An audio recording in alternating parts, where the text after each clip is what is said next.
Welcome to Wang's News Talk. I'm your host, Wang Jian.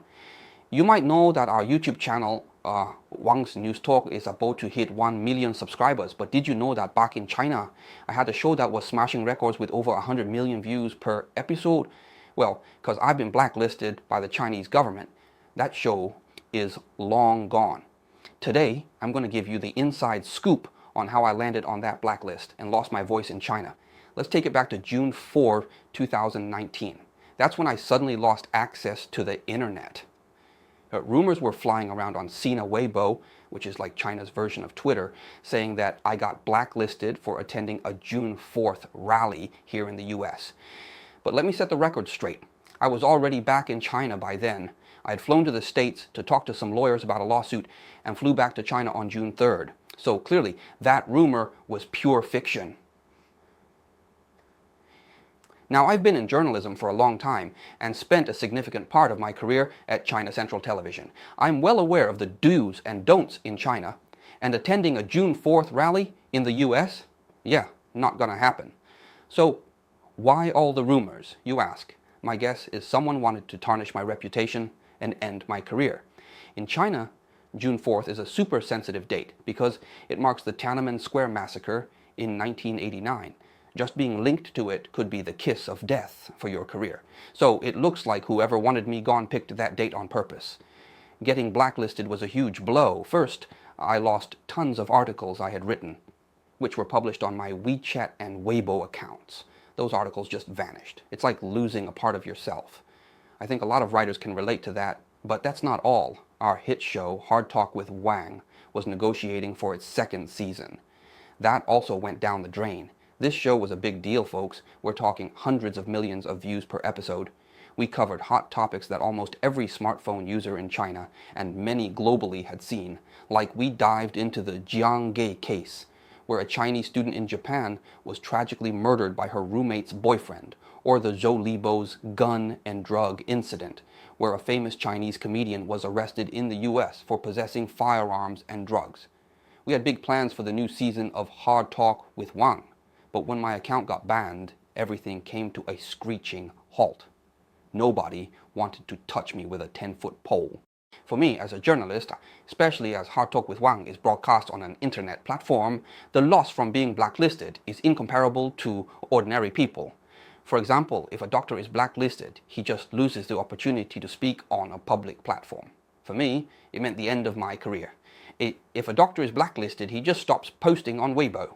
But he can still perform surgeries, see patients, and go to work. But what about me? With my account banned, it means I have no work. And it's not just my current work that's gone, it also means that I can't do any other work related to my original job because all my social accounts are gone. It's impossible for me to continue broadcasting programs on my social accounts or to broadcast my programs on other social platforms. This is almost a social death sentence for me. At that time, I was very anxious and quickly asked some friends to find out what was going on and who was trying to bring me down. In the first round of inquiries, a friend went to ask and found out that the order to blacklist me was issued by the social office of the Cyberspace Administration, which oversees internet content in China, and was signed by the director of the Cyberspace Administration and sent to the Emergency Management Bureau, which gave it to all major platforms. But they didn't know the exact reason, so we had to keep looking for answers. Of course, we also have some friends from our years of doing programs. Many people were very worried about my situation and actively helped me ask. After asking, the first wave of feedback was that my account had too much influence. At that time, the Cyberspace Administration was also carrying out a rectification campaign. The core meaning of the rectification is not to allow the existence of accounts with particularly large influence that are not their own on the internet platform. For a while, on Sina Weibo and Toutiao, another major news platform, similar to Upworthy in the US, the influence of official media accounts such as People's Daily, CCTV, Xinhua Network, and Xinhua Agency was not very large, at least compared to us. This resulted in a situation where, in the eyes of relevant departments, when a social news event occurs, the articles and reports issued by these accounts are not as influential as our few posts. The result is that they are affected when they want to convey their voices, after we post some voices, we can directly cause a large public response. The person who gave us feedback said that this is not allowed in the eyes of relevant departments. How big was the influence of my account at that time? At that time, Sina Weibo divided bloggers into different fields such as science popularization, food, and military. I belonged to social news. My account was consistently ranked first in social news nationwide. The monthly views were in the billions, even reaching over 10 billion at its peak. The influence was indeed very large. But is it a sin to have a large influence? You know, having worked at China Central Television before, I was super careful about what I said on Weibo. Trust me, I didn't post anything crazy because that's just not who I am. My whole vibe is about being a balanced, reasonable person, not someone who goes to extremes. And about the shows I've worked on, I keep telling my team that what's gonna keep us safe is being true pros. No room for sloppy work. Because the moment someone finds a mistake, who's gonna have our backs? Nobody, that's who. Yeah, I do more than just host shows and investigate stuff. I'm on Weibo a lot, and people see me as someone whose opinions matter. But every time I speak my mind on trending topics, my team at Hard Talk with Wang is like, whoa, chill out with the Weibo posts, it's risky. But from where I'm standing, I haven't said anything out of line. Still, it seems like that's a no-go. So I asked around and got some different feedback. Apparently, I'm on a blacklist because the Traditional Chinese Medicine Administration has some sort of beef with me. They actually went to the Cyberspace Administration asking for me to be banned. Can you believe that? Xiaojiao, it's no secret that I've been critical of traditional Chinese medicine, especially when it comes to stuff like Chinese herbal injections. Take Hongmo Medical Wine and Buchang Brain Tong as examples. Our team exposed these products as being way less effective than what they claim to be. And do you remember Tan Chendong? The guy was arrested for writing an article that was just about educating people. We did a piece on him, and what happened? The Ministry of Public Security made us take it down 48 hours later. As for Hongmao Medical Wine, I just couldn't hold back. I went online and kept pointing out what was wrong with it, like they claimed to use leopard bones in their formula. Come on, leopards are endangered species. How can you even think of using their bones? So where did they even get these leopard bones, huh? If you have it, it belongs to the illegal use of the bones of the country's first-class protected animals, which is clearly prohibited by the wildlife protection law. If you don't have it, then you are deceiving consumers. The wine clearly doesn't contain leopard bone, but you say the formula contains leopard bone. Isn't this fraud? We continue to criticize Hongmao Medical Wine through these methods. At the time, it indeed caused a wave of public opinion on the internet. I promoted this matter, and many people, including some media, followed up. At that time, Hongmao Medical Wine was indeed very anxious. They hired a public relations company in Beijing. The public relations company did want to bring me down, but they probably were a little careless. They held a meeting in the corridor outside the company about finding my dark material. But there are many companies in that building. Someone from another company who is a fan of mine recorded their meeting about my dark material and sent it to me. This is to say how to search for Wang Jihan's dark material and bring him down. Hongmao Medical Wine hired a PR company to bring me down because I touched their cheese, which is understandable. So the suspicion that the Traditional Chinese Medicine Department and the Traditional Chinese Medicine Department wanted to bring me down, I think it is indeed not surprising. Another thing is that before I was blacklisted, there was another incident, which was the incident of Buchang Brain Tong. The cause of this incident was hilarious. The United States cracked a case at the time. A group of dignitaries did not attend Yale School through normal channels, but stuffed some money through a middleman and sent their children to this school. After the case was broken, it was suddenly discovered that these dignitaries were mainly Americans, but there were also 2 or 3 Chinese people. The price difference was huge. That is, these American dignitaries spent an average of only 100,000 US dollars to send their children to Yale, and the highest was no more than 200,000 US dollars. But those 2 Chinese families, one seemed to have spent about 2 million US dollars, and one spent 6.5 million US dollars. This number sounds shocking. The person who spent 6.5 million US dollars was Zhao Tao, the chairman of Buchang Brain Tong. His daughter was studying high school in the UK at the time, and then she was admitted to Yale. He often portrayed himself on the internet at that time, saying that his daughter studied well and was finally admitted to Yale. In fact, he spent 6.5 million US dollars and let his daughter be admitted to Yale through bribery. When this news came to China, everyone was shocked.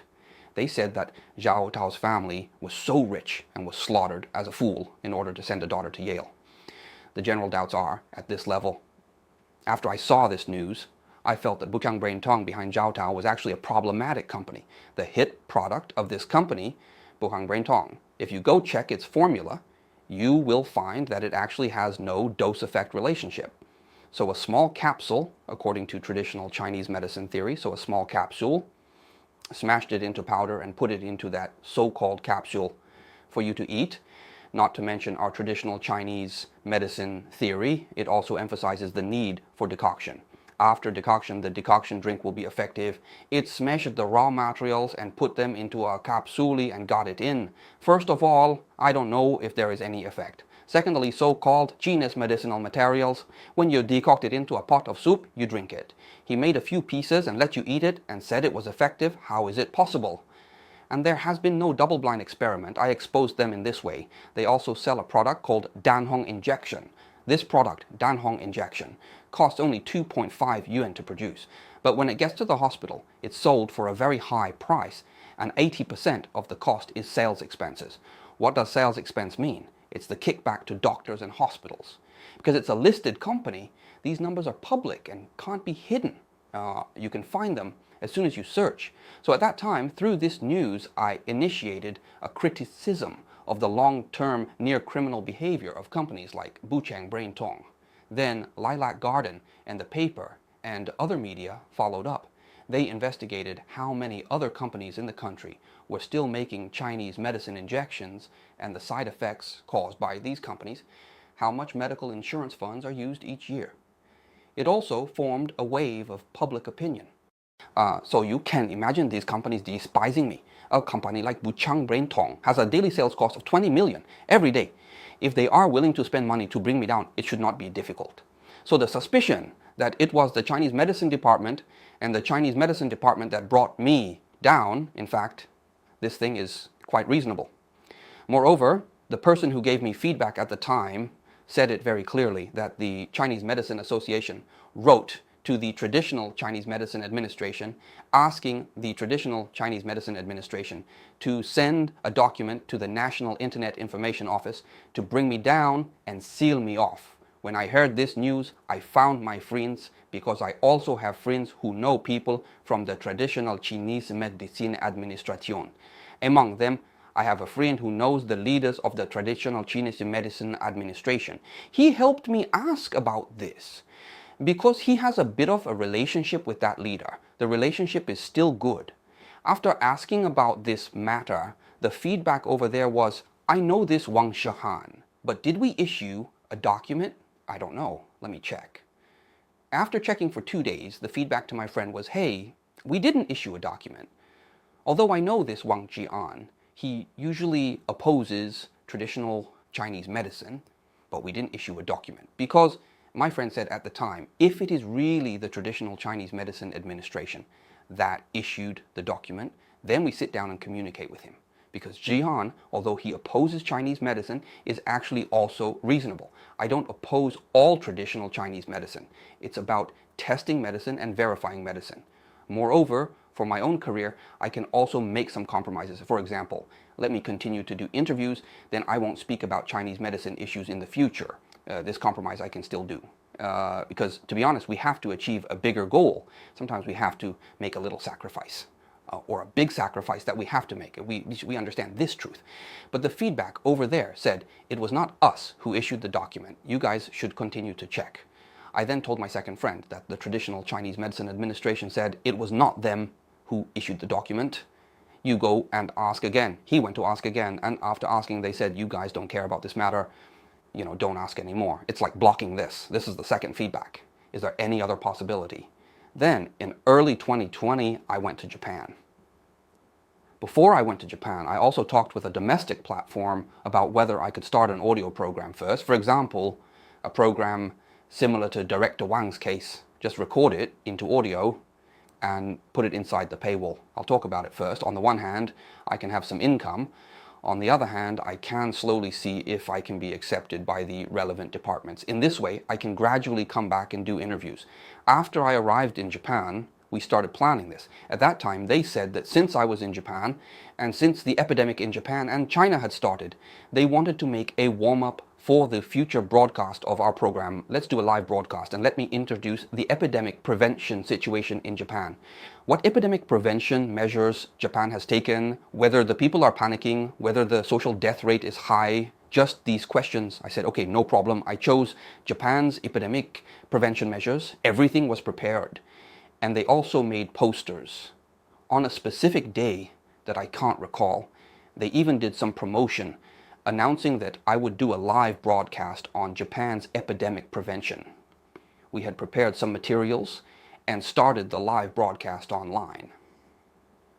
While I was conducting the live broadcast, I noticed that all of our staff working on it had suddenly disappeared. It seemed strange, and then I found out that during the live broadcast, my broadcast was ordered to be stopped. The Cyberspace Administration sent a document saying, this person's live broadcast must be stopped immediately. Not only was it stopped, but all of my other platforms that hadn't been blasted yet were all blasted that night. Platforms like NetEase, Zhihu, and some other websites that I haven't used in ages, like Qianniao, Web, etc. All the accounts I had registered on for teaching purposes were all blasted. This time, I was truly blacklisted across the internet. That is to say, all the internet platforms I registered for in China were blasted overnight. They were gone. I couldn't log in anymore. And even if I could log in, I couldn't see anything. At that time, I asked the platform staff to ask why my live broadcast was stopped and why I was blasted. They gave feedback saying that I have an account overseas on Twitter and such people are to be blasted without exception. You would think, is this a reason? I think it's definitely not the real reason. Why? Because there are many people on Twitter. Hu Xijin has an account and he often posts on Weibo. Of course, some people say that Hu Xijin is ordered to bypass the firewall. All of them are asking him to post news when they want to whitewash. But other people also have accounts on Twitter. It's not that having an account on Twitter will definitely result in a blast. So I personally think that the real reason is not this. Then, what's the real reason? Actually, I'm not entirely sure. Of course, I might have an 80 or 90% guess. But if you say there's 100% evidence of who exactly ordered it and who wanted to bring me down, I actually don't have a clear evidence. But one thing is that after I was blasted, it really had a huge impact on my career. Because for our profession, the profession of doing interviews around the age of 50 is the golden period of life. Young people doing interviews, you may not have so much experience, and your understanding of life, human nature, society, and the world may not be able to ask those particularly sharp or valuable questions. But when we are around 50, it is just the time when we have accumulated enough experience, and it is a time when we are bursting forth. This should be the best golden age for creation, and overnight it was blasted, and it was gone ever since. So I was thinking, in a while, I'm going to buy a car in Japan. After buying a car, it's easy to apply for a license here. You can easily apply for various licenses. I've had it in mind for a long time. I want the number of my car to be 64 because that's the day of my social death on the internet in China. I want to remember this day forever. Turn your face to the moonlight. Let your memory leave you. Open up and tell me if you find that